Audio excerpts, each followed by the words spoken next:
What's up mga baby boy? Sayo sa buntag mga baby boy kay unay ra man ta diri sa balay itong uma. Spray ra po tag tiwas kay unta ka pang spray gapon kay di man ting trabaho gapon mga baby boy no. So tanawan yun niya to ang na spray na tong naging adlaw mga baby boy.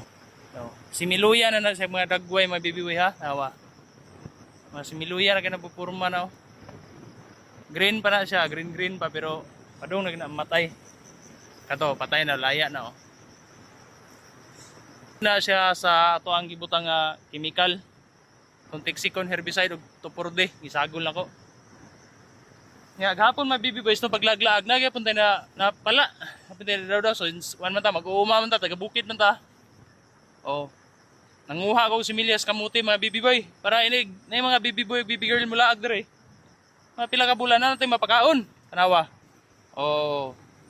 Abti kinagitanom na ko bibiboy no. Ganina lang na buntag kay gabi man ako nagipangkalutan. Ara. Ya wala na nay problema na tong sagbot dia kay padung na matay kay ang masagbot dia padung na matay mabibiboy kay katilaw na mag-spray. So karon na ina patag baba kay mao gini to ang trabaho dire kay wala pa man tay project. Oh, wala tay project sa Davao ron. Pero katong nay gusto mag-inquire dag modular cabinet ug countertop.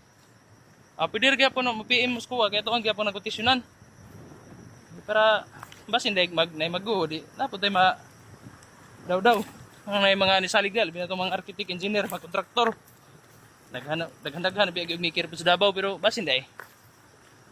So, wala pa man tayo project, diris na sa bukid, mga bibi boy. Sayo kay ko ning bangon kay, para maka-tanom-tanom tayo, kung sa'y ganhanglanon. Oh.